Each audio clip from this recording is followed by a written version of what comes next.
Hello student, how are you?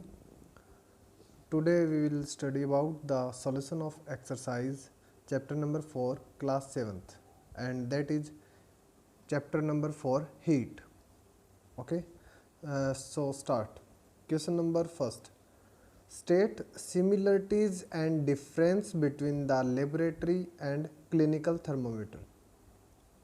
Student, as we discuss in chapter and read about the two type of thermometer, clinical thermometer and laboratory thermometer. ठीक है, in this question we have to find out the similarity, means दोनों में both the laboratory and clinical thermometer what are the same points. ठीक है, similarity and what is the difference between them.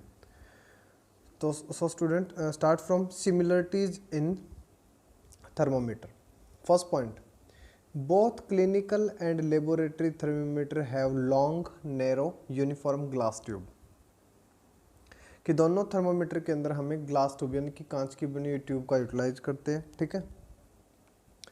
The bulb of both thermometer have mercury, और दोनों thermometer के अंदर हम mercury का यूटिलाइज करते हैं for the measurement of temperature as per the heating, expand and contract. दोनों के अंदर हमने मर्करी का यूटिलाइज किया है. ठीक है. The temperature range of clinical, so अब नाउ हम इसमें ना सिमिलरिटी के बाद में दोनों के अंदर जो वर्किंग प्रिंसिपल रहेगा मर्करी का वो सेम रहेगा. ठीक है. दोनों के बल्ब को हमें जिस मटेरियल का हमें टेम्परेचर मेजर करना होता है उसके कांटेक्ट में लेके जाना है. ओके. अब हम बात करेंगे डिफरेंसेस. डिफरेंस क्या रहेगा, दोनों की रेंज अलग अलग हमारी. ठीक है. Both have different ranges in which clinical thermometer have the range between 35 to 42 degrees Celsius and the laboratory thermometer have the range minus 10 degrees Celsius to 110 degree Celsius. Okay. Next जो इसमें differences रहेंगे, one is used for temperature measurement of human body and that is clinical thermometer. clinical thermometer का use करेंगे हम human body का temperature measure करने के लिए, और लेबोरेटरी का यूज़ करते हैं हम किसी लैब के अंदर. ठीक है. लैब के अंदर यूज़ करेंगे जहाँ पे हायर टेम्परेचर मेजरमेंट की रिक्वायरमेंट होती है. Okay. The list count of both the thermometer have differ. तो लिस्ट काउंट यानी कि मिनिमम जो मेजरमेंट का जो हमारा सिस्टम रहता है वो दोनों का अलग अलग रहेगा. ठीक है. Unlike clinical thermometer that can be tilted. अब जो हमारा क्लिनिकल थर्मोमीटर होता है उसको हमें रीड करने का वे क्या रहेगा, उसमें हॉरिजॉन्टल, हम हॉरिजॉन्टली वे में उसको रीड करेंगे. ठीक है. बट लेबोरेटरी के अंदर ये अपराइट रहेगा, मीन्स वर्टिकल. ओके. वर्टिकल इस टाइप से. तो दोनों को रीड करने का हमारा वे डिफरेंट होता है. Okay. So question number first is completed. Question number second, give two example each of conductor and insulator of heat. First of all, we have to know about the conductor and insulator. Conductor, the object, ठीक है, या the material that can pass heat through them are called conductor of heat. Okay, and example is metals, iron, aluminum, copper, etc. And the materials that cannot transfer the heat through them are called insulator. For example, wood, plastic, rubber, glass, etc. Okay. तो example आप जो अभी मैंने जैसे अभी बताया just, आप उनमें से भी example aluminium, iron, wood and plastic, इनके एग्जाम्पल हम यूटिलाइज कर सकते हैं. Question number third, fill in the blank. ठीक है. फिल इन दी ब्लैंक के अंदर फर्स्ट पॉइंट रहेगा हमारा the hotness of an object is determined. As per the chapter, the hotness and coldness measurement is termed as temperature. तो यहाँ पे पूछा गया कि आपको hotness measurement करने को क्या कहते हैं हम, temperature. ठीक है. Second, temperature of boiling water cannot be measured by dash thermometer. अब boiling water की अगर हम बात करते हैं तो boiling water का जो temperature रहेगा वो at about 100 डिग्री सेल्सियस होता है. ठीक है. बट क्लिनिकल थर्मोमीटर की रेंज हमारी 35 टू 42 डिग्री सेल्सियस है. That can not be use to measure the temperature of boiling water. तो यहाँ पे हमारा आंसर क्या रहेगा, clinical thermometer, because clinical thermometer की रेंज हमारी बॉइलिंग वाटर के कंपैरिजन में काफ़ी लो रहती है, ठीक है। Next, temperature is measured in, temperature को हम 2 टाइप से मेजर करते हैं, degree Celsius and degree Fahrenheit. तो डिग्री सेल्सियस के अंदर हम चेक कर सकते हैं, ठीक है, और आप फॉर्मूले का यूटिलाइज करके उसको फ़ारेनहाइट पे कन्वर्ट भी कर सकते हो। जैसे फॉर एग्जांपल फॉर्मूला रहेगा हमारा 9/5 इंटू डिग्री सेल्सियस, एंड जो रिजल्ट आएगा उसमें हम 32 ऐड कर देते हैं। Okay, next, no medium is required for transfer of heat by the process of. अब हीट ट्रांसफर के हमारे पास 3 मेथड होते हैं, conduction, convection and radiation. Conduction method के अंदर क्या रहता है कि सॉलिड ऑब्जेक्ट के अंदर, ठीक है, without actual movement of particle, particles की मूवमेंट नहीं होती बट हीट ट्रांसफर हो जाएगा हमारा सॉलिड के अंदर, उसको बोलते हैं कंडक्शन, ठीक है। In liquid and gaseous actual movement of particle, particle की एक्चुअल मूवमेंट होती है, फिर हीट ट्रांसफर होती है, उसको हम बोलते हैं कन्वेक्शन। बट जो थर्ड पॉइंट हमारा रहता है ना रेडिएशन, उसके अंदर हमें there is no requirement of any medium to transfer of heat and that is radiation. So यहाँ पे हमें यही पूछा गया है कि किस मीडियम में किस हीट ट्रांसफर के अंदर हमें नो मीडियम, किसी मीडियम की रिक्वायरमेंट नहीं होती, that is radiation. Okay, next, a cold steel spoon is dip in a cup of hot milk. First of all question के अकॉर्डिंग क्या है कि कोल्ड स्टील स्पून को, स्टील स्पून का टेम्परेचर क्या हमारा लो है, और एक हॉट मिल्क के अंदर हमने उसको डिप किया, it transfer heat to its other end by the process of. अब स्टील की स्पून सॉलिड मेटल हमारा, और मेटल की प्रॉपर्टी कंडक्ट करने की होती है, तो मेटल की जो स्टील की स्पून है उसके अंदर हीट कहाँ से कहाँ ट्रांसफ़र हुई है हमारी, हॉट से कोल्ड की ओर, और उस प्रोसेस को हमने बोला है bye the process of conduction, ठीक है। क्योंकि सॉलिड के अंदर अभी जस्ट आपको बताया ना कि सॉलिड के अंदर कंडक्शन, लिक्विड एंड गैसेस के अंदर convection, and there is no medium, that is called radiation. Next, the last fill up is cloth of dark colour absorb heat better than cloth of light colour. अब इसके अंदर भी हमारे पास 2 points रहते हैं, absorption rate and reflection rate. तो जो dark colour के जो कपड़े रहते हैं वो अब्जॉर्ब ज़्यादा करते हैं एंड रिफ्लेक्शन कम करते हैं, एंड लाइट कलर के क्लॉथ्स अब्जॉर्प्शन उनकी रेट कम होती जाती है और रिफ्लेक्शन रेट बढ़ती जाती है, ठीक है। तो clothes of dark colour absorb heat कौन ज़्यादा करता है, डार्क कलर के क्लॉथ्स, ठीक है। सो लास्ट के अंदर क्या रहेगा हमारा, dark colour. Next, match the following, land bridge blowing during, land bridge कब चलती है, ठीक है।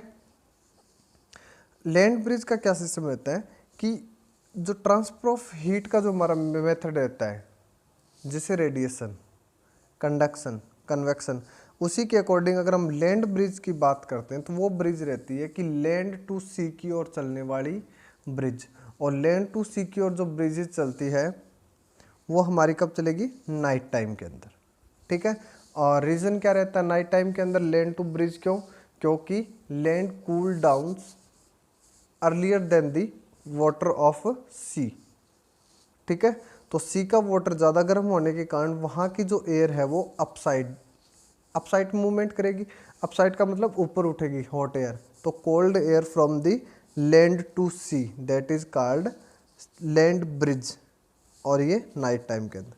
इसी टाइप से हमारा सेकंड पोर्शन यहाँ पे दे रखा है, फर्स्ट रहेगा हमारा लैंड ब्रिज नाइट टाइम के अंदर, तो सी ब्रिज इसके जस्ट अपोजिट होता है, सी ब्रिज कब चलती है, डे टाइम के अंदर, ठीक है। Dark colour clothes are preferred, dark colour clothes हम कब प्रेफर करते हैं, समर या विंटर के अंदर। तो डार्क कलर ज़्यादा हीट को ऑब्जॉर्व करते हैं, जो हमें ज़्यादा हीटअप रखेंगे वो हम यूज़ करेंगे विंटर के अंदर।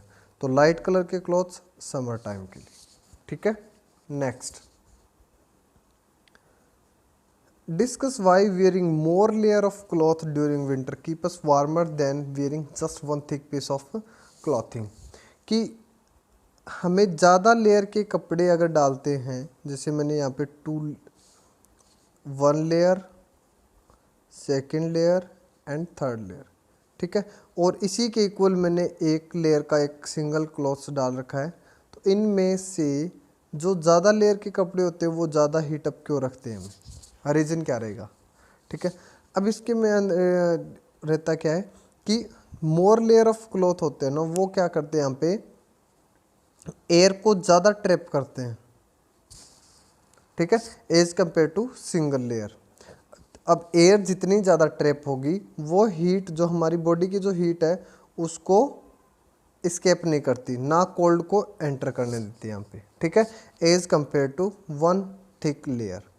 Okay, so as per question, during winter we prefer wearing more layer of clothing than just one layer because air get trapped in between the various clothing layer being a poor conductor of heat। अब air हमारी poor conductor of heat होती है, तो वो हमारी जो body की heat है उसको आउट नहीं जाने देती और बाहर की जो कोल्ड है उसको अंदर नहीं आने देती, और ये हमें फ़ायदा करता है। Next, look at the figure, mark where the heat is being transfer by conduction, convection and radiation. अगर हम बात करते हैं कंडक्शन की, तो transfer of heat from burner to pan, यहाँ पे देखो अब ये हमारा पेन है, ठीक है, और बर्नर कहाँ पे जल रहा है, नीचे। इन दोनों के बीच में कोई कॉन्टैक्ट नहीं है, जिसके अंदर कोई मीडियम नहीं होता वहाँ पे क्या होता है, रेडिएशन। फर्स्ट पॉइंट क्लियर, यानी बर्नर टू पेन के अंदर रेडिएशन मेथड रहेगा हमारा। Next, pan to water. अब हमारी जो पेन है वो और वाटर आपस में कांटेक्ट के अंदर है, और कांटेक्ट के अंदर क्या रहेगा यहाँ पे, कंडक्शन मेथड। ठीक है, और वाटर के अंदर जो हीट ट्रांसफर हो रही है, यानी कि अपर लेयर ऑफ वाटर, यहाँ पे जो वाटर रहेगा हमारा वो हीटअप होने के बाद अपर ट्रांसफर हो जाता है और कोल्ड वाटर नीचे की ओर। तो इस वाटर के अंदर जो हीट ट्रांसफर हो रही है, क्योंकि लिक्विड और गैस के अंदर जो ट्रांसफर ऑफ हीट होता है वो होता है हमारा कन्वेक्शन के through, so convection. Next, in place of hot climate it is advise to that outer wall of the house is be painted white. अब हमने अर्लियर डिस्कस भी किया है कि वाइट कलर की कैपेसिटी क्या होती है कि अब्जॉर्प्शन रेट कम होता है, रिफ्लेक्ट ज़्यादा करेगा। यानी कि जो वाइट कलर का जो अगर हमारी दीवार होती है तो वो हीट को अब्जॉर्ब नहीं करती और इससे हमारा रूम वो कुछ ना कुछ कोल्ड रहेगा एज कम्पेयर टू आउटसाइड। ठीक है, in places of hot climate it is advised to paint the outer wall of the house as white because light color such as white reflect back most of the heat। Heat को क्या करता है, reflect कर देता है, तो इससे हमारा रूम क्या रहेगा, कुछ कूलर रहेगा as compare to outside. 1 litre of water at 30 degree Celsius is mix with 1 litre of water at 50 degree Celsius. हमारे पास वाटर है, 1 लीटर 30 डिग्री का रहेगा and second 1 litre is 50 degree. दोनों की क्वांटिटी सेम है, 1 litre 1 litre. The temperature of the mixer will, अब देखिए यहाँ पे सिंपल कि हमारे पास 30 डिग्री प्लस 50 डिग्री, ओके, दोनों वाटर को हमने यहाँ पे मिक्स किया है, एक का 30 डिग्री, दोनों 1 लीटर है हमारा। ठीक है, तो हीट की प्रॉपर्टी क्या रहती है कि 50 जो हायर लेवल से लोअर लेवल पे जाती है। ठीक है, हायर से लोअर पे, तो यहाँ पे क्या रहेगा कि 50 और 30, 50 वाला टेम्परेचर नीचे कम होने की कोशिश करेगा, 30 वाला अपर, और दोनों की क्वांटिटी सेम है। ये मेन पॉइंट है, यहाँ पे क्वांटिटी सेम है तो हम इसका एवरेज निकालेंगे। ठीक है, 30 plus 50 by 2 means 40 degree Celsius. ठीक है, at about the temperature will be at 40 degree Celsius. तो 40 डिग्री हमारा ऑप्शन के अकॉर्डिंग कहाँ पे है, 80 डिग्री, यानी कि गलत। मोर देन 50 भी नहीं है, ये तो लेस देन 50 है हमारा। ठीक है, सी ऑप्शन इज 20 डिग्री, ये भी गलत है। Between 30 and 50, between 30 and 50 and that is 40 degree. Right answer is option D, 30 and 50। Next question, an iron ball at 40 degree Celsius dropped in a mug containing water as 40। ठीक है, अब यहाँ पे भी सेम वही 40 डिग्री सेल्सियस टेम्परेचर था हमारा और 40 पे ही हम इसको वापस ले गए, तो हमारा टेम्परेचर क्या रहेगा। अब सेम टू सेम अगर टेम्परेचर रहता है तो there is no loss of heat and, ठीक है, तो flow from iron ball to water, no, same रहेगा बिल्कुल। And option is B, not flow from iron ball से भी नहीं फ्लो करेगा और वाटर से भी नहीं करेगा, ठीक है, इस टाइप से। Next, a wooden spoon is dip in a cup of ice cream. Ice cream के कप में हमने वुडन स्पून, और वुड क्या है हमारा, कंडक्टर है या इंसुलेटर? पहले तो हमें ये पता होगा कि वुड हमारा इंसुलेटर है जो हीट को ट्रांसफ़र नहीं करता, ठीक है। तो यहाँ पे क्या है कि इन अदर हैंड, अगर हमारा जो अदर एंड है वुडन स्पून का, उसके टेम्परेचर पे क्या इफेक्ट पड़ेगा? नो चेंज, ठीक है। Option is D, does not become cold. क्यों नहीं होगा ये? Because it is a insulator of heat, heat transfer करने का काम ये नहीं करता। Stainless steel pan are usually provided with copper bottom. जो स्टेनलेस स्टील के जो पेन होते हैं, ठीक है, उनके नीचे बॉटम है वो हमारा कॉपर का क्यों दिया जाता है? ठीक है, the reason for this could be that copper bottom make the pan more durable.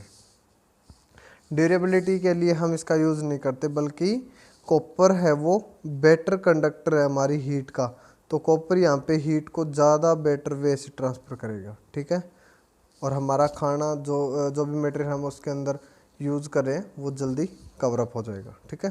Next, so student, ये हमारा NCERT chapter number 4th, and now we will discuss some extra other question then the NCERT. Question number first, which is these does not require medium. इन तीनों में से हमें किसके अंदर medium की रिक्वायरमेंट नहीं होती? Conduction, convection of radiation. ये अभी मैंने जस्ट डिस्कस भी किया है कि रेडिएशन के अंदर हमें किसी भी रिक्वायरमेंट नहीं रहती मीडियम की।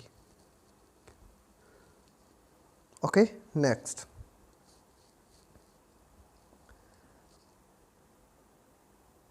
Which is the fastest method of heat transfer. कि तीनों मेथड मीडियम में से फास्टेस्ट कौन सा है यहाँ पे? कंडक्शन है, कन्वेक्शन है या रेडिएशन, ठीक है। अब अगर बात करते हैं कंडक्शन और कन्वेक्शन के अंदर, कन्वेक्शन में पार्टिकल की मूवमेंट रहेगी, कंडक्शन के अंदर पहले पार्टिकल हीटअप होगा, फिर वो आगे ट्रांसफर करने का काम करेगा without actual movement of particle. But radiation के अंदर ऐसा कुछ नहीं होता। रेडिएशन के अंदर हीट डायरेक्ट ट्रांसफर होती है, जैसे इलेक्ट्रोमैग्नेटिक वेव की फॉर्म में, ठीक है, at the speed of light. Speed of light, जैसे लाइट कितनी तेज़ होती है उसी के अकॉर्डिंग ये भी उतना ही जल्दी अपनी जो डिस्टेंस है उसको कवर करने का काम करता है। So in radiation medium, in radiation method the heat is transferred fastest. Okay, next, which of these are better absorber of radiant heat. Absorb सबसे ज़्यादा कौन करता है? डायरेक्ट कलर या light colour? Simple, direct colour सबसे ज़्यादा absorb करते हैं और लाइट कलर रिफ्लेक्ट करते हैं, ठीक है। यहाँ पे अगर लाइट कलर होता तो रिफ्लेक्शन ज़्यादा हो जाती, डायरेक्ट कलर तो अब्जॉर्प्शन ज़्यादा हो जाए, ठीक है। Next, which of these are better radiate of heat, direct colour और लाइट? बेटर रेडिएट करना है, ठीक है, direct colour object. Name a device that prevent loss of energy. कि ऐसा कोई इंस्ट्रूमेंट, डिवाइस का नेम बताएं जो एनर्जी को लॉस होने से बचा सकता है। मीन्स अगर हम हमारे जो हीट और, ठीक है, हीटिंग एलिमेंट, यहाँ पे मान लो हीटिंग एलिमेंट है, उसकी हीट ना आउटसाइड जाए और ना बाहर की कोल्ड अंदर आए, तो ऐसा क्या करेंगे हम? इसके लिए क्या करते हैं, एक इंसुलेटिंग सिस्टम क्रिएट करते हैं जिसको हम इंसुलेटिंग बोलेंगे, ठीक है। और वो क्या होते हैं? जैसे थर्मोफ्लास्क, जो फ्लास्क हम घर में यूज़ करते हैं उस पर इंसुलेटेड मटेरियल बनाया होता है, ठीक है। उसमें क्या होता है? इंसुलेटेड मटेरियल लगाया होता है जो आउटर हीट को, ये मान लो हमारी बोतल है, फ्लास्क बोतल, वहाँ इसमें क्या होता है? इंसुलेटिंग मटेरियल लगा होता है यहाँ पे, जो ना आउटर हीट को एंटर करने देता है और ना इंटरनल हीट को आउट, उसको बोलते हैं हम थर्मोफ्लास्क, ठीक है। और ये हमारी हीट को लीक करने से भी बचाता है और आउटसाइड की हीट को एंटर आने में भी। What condition are necessary for transfer of heat from one body to another body. कि ऐसी कौन कौन सी कंडीशन है that are required for transfer of heat from one body to another body by conduction. Conduction के अंदर हमारे पास कम से कम एक सॉलिड मटेरियल होना चाहिए, ठीक है। उस सॉलिड मटेरियल कंडक्टर हो, वो इंसुलेटेड, जैसे हमने लास्ट क्वेश्चन के अंदर मे बी 2 और 3 question before we have study wooden spoon. Wooden spoon है सॉलिड बट वो एक इंसुलेटर है, और इंसुलेटर हीट को ट्रांसफर करने का काम यहाँ पे नहीं करेगा, ठीक है। तो हमारे पास कंडीशन क्या रहनी चाहिए भी, कम से कम जो ऑब्जेक्ट है वो कंडक्टर हो, first point.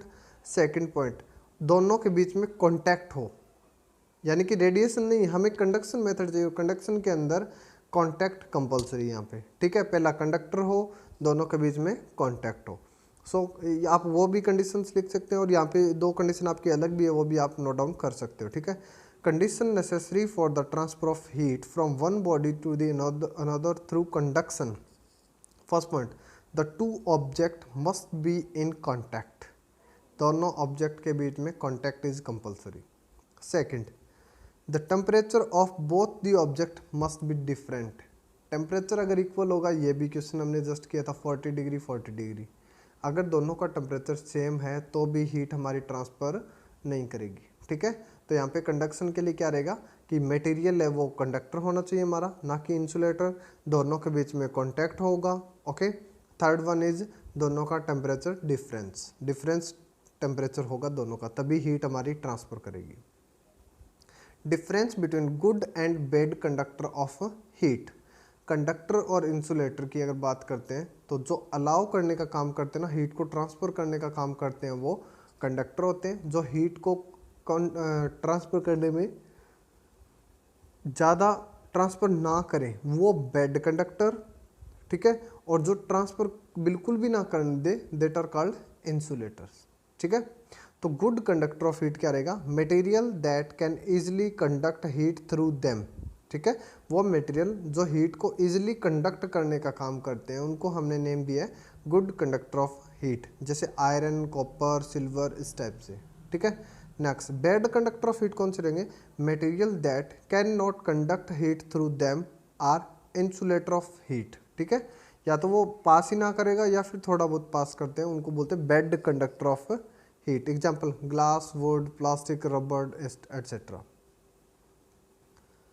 Why do woolen cloth keep us warmer in winter than cotton cloth? Class 7th के अकॉर्डिंग अगर चैप्टर 3 की बात करते हैं, फाइबर टू फैब्रिक, उसमें भी ये सेम क्वेश्चन रहा है हमारा कि वुलन क्लॉथ्स हमें ज़्यादा बेटर वार्मर क्यों रखते हैं इन विंटर टाइम, ठीक है। तो ये भी सेम क्वेश्चन वही है हमारा कि वुलन फाइबर के बीच में क्या होता है, स्पेस ज़्यादा होता है, ठीक है। Woollen fibre comprises space between them that trap the air, जो स्पेस होता है उसमें एयर फिल हो जाती है, और एयर हमारा क्या होता है, इंसुलेटर का काम करता है हीट को ट्रांसफ़र करने में। Since air is a bad conductor of heat, it will not allow the body to escape the heat inside out, ठीक है, इनसाइड टू आउट। तो क्या होता है कि बैड कंडक्टर होने का मतलब यहाँ पे क्या है कि वो ना तो हमारी बॉडी की हीट को आउटसाइड जाने देगा, और ना बाहर का जो कोल्ड टेम्परेचर है उसको अंदर आने देता है, ठीक है। So keep our body warmer in winter. In cotton fibre, अगर हम कॉटन की बात करते हैं, स्पेस क्या हो गया, बिल्कुल कम, क्योंकि कॉटन के अंदर तो स्पेस होता नहीं, स्पेस नहीं होगा, इसका मतलब एयर ट्रैपिंग की जो प्रोसेस वुलन के अंदर थी वो हमारे पास अब जीरो है, ठीक है। It can not keep us warmer, अब जीरो तो नहीं बोल सकते बट कुछ ना कुछ करेगा, but as compare to woollen clothes, cotton clothes air trapping क्या करते हैं, बिल्कुल लो लेवल पे, ठीक है। और यही रीज़न होता है कि वुलन क्लॉथ्स के कंपैरिजन में कॉटन क्लॉथ्स हमें ज़्यादा कूलर रखते हैं as compare to woollen. Why are ventilator in houses provide at the top of wall. अब अगर मैं किसी रूम की बात करते हैं, मान लो ये कोई रूम हमारे पास, ठीक है, और इसके अंदर यहाँ पे वेंटिलेटर लगा हुआ है, ठीक है। और हमने इस चैप्टर के अकॉर्डिंग क्या पढ़ा है कि hot air always move upward, hot air कहाँ पे जाती है, हमेशा अपवर्ड, ठीक है। और सबसे ज़्यादा जो हॉट एयर कहाँ पे मिलेगी, सबसे ज़्यादा अपर लेवल पे मिले, ठीक है। अगर हम इस रूम की इस अपर लेयर की जो हीट है उसको अगर आउट कर देते हैं हम इस रूम से, तो हमारा रूम क्या रहेगा, ज़्यादा बेटर कूलिंग प्रोवाइड होगी हमें, ठीक है। और अगर यही वेंटिलेटर मैं यहाँ पे यूज़ करता हूँ तो ये वेंटिलेटर क्या करेगा, सिर्फ इस एरिया की एयर को आउटसाइड करने का काम करेगा, ठीक है। तो हमें हीट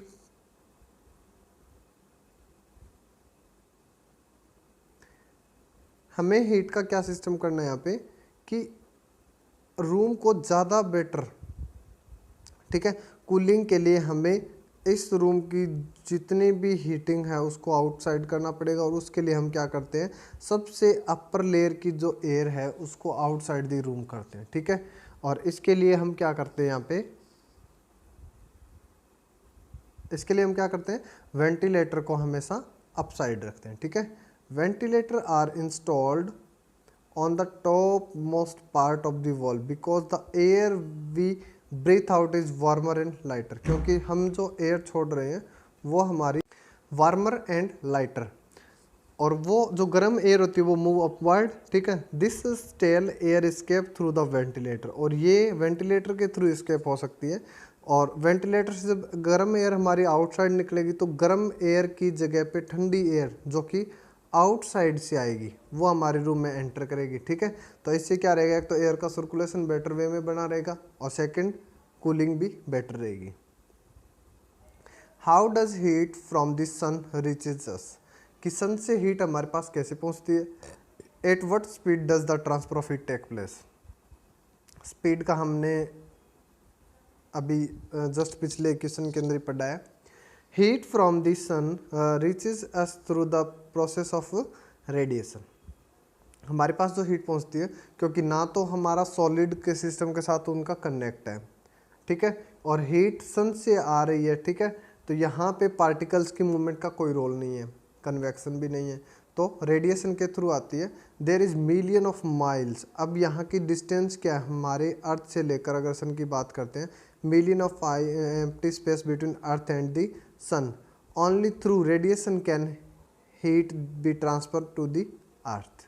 जैसा अभी मैंने डिस्कस किया ना कंडक्शन प्रोवाइड कर सकते हैं ना कन्वेक्शन मेथड प्रोवाइड कर सकते हैं, यहाँ पे सिर्फ रेडिएशन के through heat can be transfer from sun to earth, okay. और स्पीड की अगर बात करते हैं तो एज लास्ट क्वेश्चन की तरह हीट ट्रांसफर की जो स्पीड रहेगी वो स्पीड ऑफ लाइट की, ठीक है, similar to the speed of light.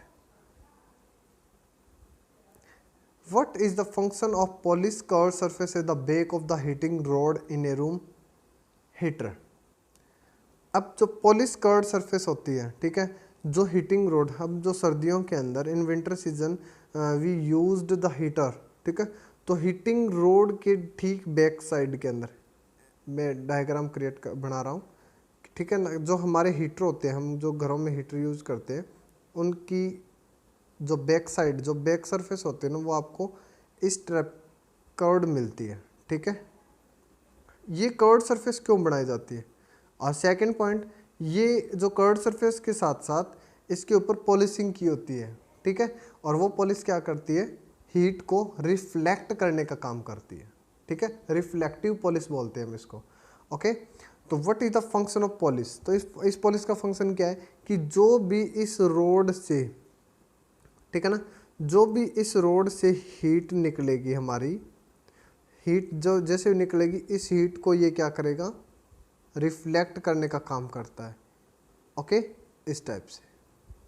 और इसी रिफ्लेक्शन को हमने नेम दिया है रिफ्लेक्शन ऑफ हीट, ओके। तो the polish curved surface is the back of the heating road in the room heater reflect the radiant heat from the heating road, यानी कि उसकी हीट को वो स्केप नहीं होने दे रहा कहीं पे भी, जैसे ही बैक साइड में जाती है वो उसको हमारी तरफ रिफ्लेक्ट कर रहा है, ठीक है, और पूरे रूम के अंदर वो स्प्रेड आउट हो जाएगी, और इससे हमारा रूम ज़्यादा बेटर वार्मर रहेगा इन विंटर सीजन, ओके स्टूडेंट।